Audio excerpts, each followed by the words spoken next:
Hello everyone! Today's Tips and Tricks Friday video is going to be about 5 things that you should consider before bringing a bird to your home.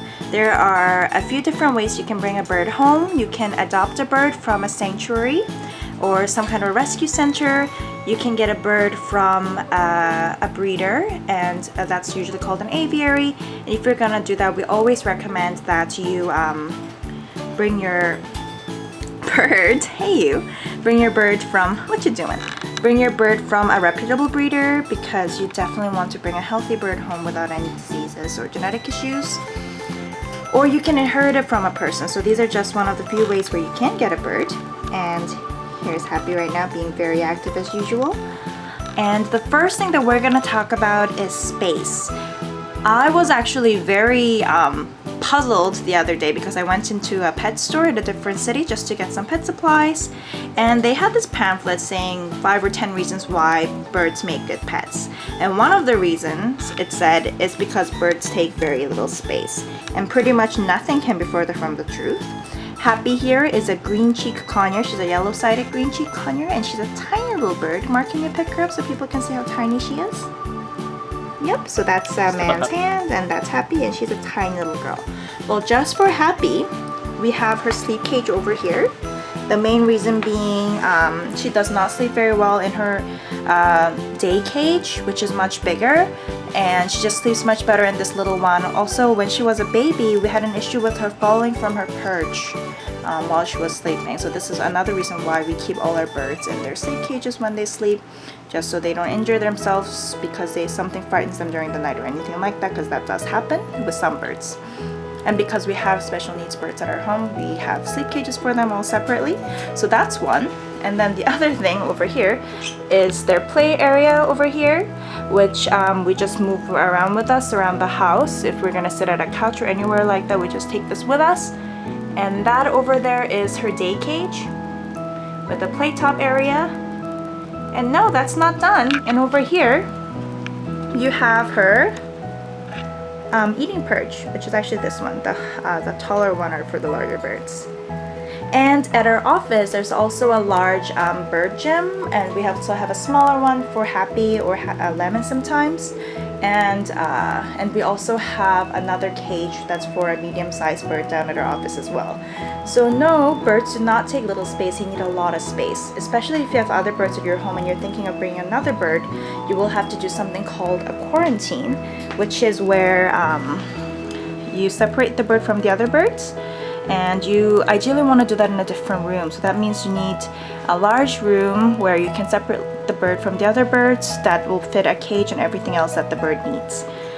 So yes, birds take a lot of space, so that's the first one. The second thing you should have set up before you take your bird home is to have your bird cage set up, food and water ready for your bird. So you want the cage set up before your bird actually arrives at home. Also, you want the toys set up before your bird arrives at home. The reason being that if you start installing toys on their cage after they come home, it's more change to their environment. It just stresses them out more. They don't like that. You want food on hand also, so that you're not changing the environment so much. And so you have it on hand because they need food immediately. Unlike other animals, birds need their food. They can't really go without it. You also need appropriate water containers for them as well.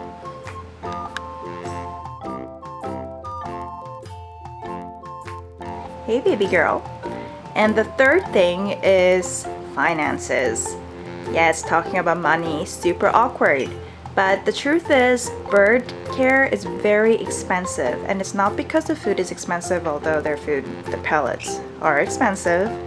And it's not because the bird themselves, like if you're purchasing it from a breeder, like the starting price is expensive. Yes, their cages are expensive and all that, but there's also the ongoing fee of vet trips and other things that you will need that makes a bird expensive. So whenever we bring a bird home, the initial vet visit could cost you easily up to $1,000, including checkups for the more common diseases.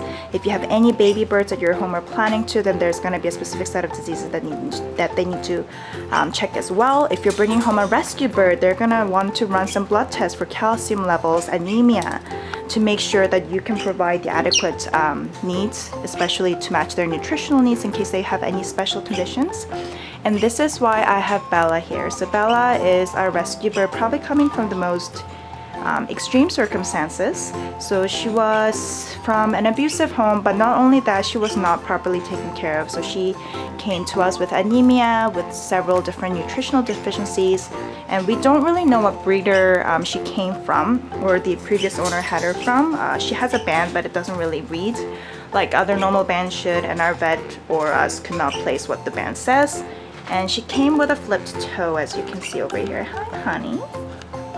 So that meant that she needs special purchase, such as platform purchase, to make sure that she had a resting spot in her cage, because she wasn't strong enough to stand on the normal wood purchase that normal birds are able to for pretty much forever. So then we had to get her platform purchase, and then that also meant that she needed ongoing vet care and regular vet visits, especially for the first little while, to make sure that we were providing the best care that we can for her to make sure that all her needs are met.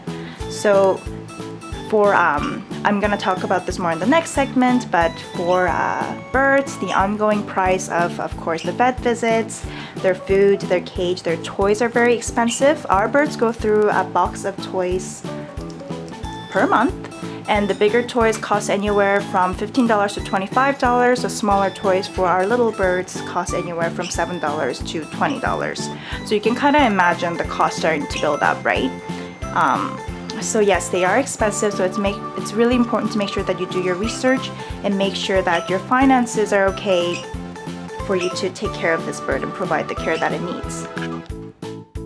So on our related segment, the fourth thing that you want to think about getting before your bird comes home is contact with an avian vet. Not just any vet, it needs to be an avian certified vet.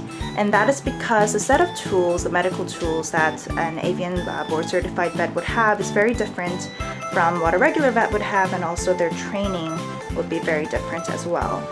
Birds are very fragile creatures, and they are very, very different from other animals that we usually have as pets. For an example, their bones are hollow, they have something called blood feathers that can break, and they can bleed to death from that.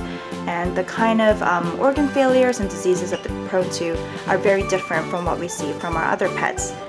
So it's really important that you know that you have an avian specialist nearby before you even bring a bird home. And the last thing I will talk about, and I am sure that I'll have to update this video at a later time to add more things, but the last thing I'm going to talk about, which is the fifth thing, is at least some supplies for treating emergency situations. I have heard of horrific situations where, on the bird's first day home, the bird freaks out, flaps its wings, and breaks its blood feather and bleeds. I have heard of situations where they bring a bird home, the bird that was already at their house or another pet attacks the bird injures itself. So before the bird comes to your house, it is really important that you at least have the basic supplies to treat the bird for shock and bleeding, which are the things that could be immediately fatal before you even get to an avian vet. So the first thing you want to have is styptic powder, which is sometimes called quick stop, and it's a powder that is used to stop bleeding. Hopefully by this time you already have contact to an avian vet, and you can always do a consultation visit even before you bring the bird home, and the vet will probably let you know where you can purchase the styptic powder, as well as some sterile gauzes and cotton swabs. The other thing that is very important for, of course, I realized it wasn't focused, but anyway, I'll just continue. For treating shock is a small cage, so ideally you would already have this because you would have already purchased a travel cage to bring your bird home in the first place. That is because if your bird is injured, you can't keep it in this large day cage. You have to keep it in a confined environment where it can't move around very much. And the other thing is you would have a humidifier or some kind of means to keep a moist environment, as well as a heating source, so a heater or anything like that, so that you can keep the bird warm in a humid environment, stop the bleeding before you get it to an avian vet if something were to happen in the first few days that you have the bird home. And that is it. That is the 5 things that you should consider and probably get before you bring the bird home for the first time. I hope it was helpful for everybody, and thank you so much for watching, and please subscribe to our channel for more parrot tips and tricks.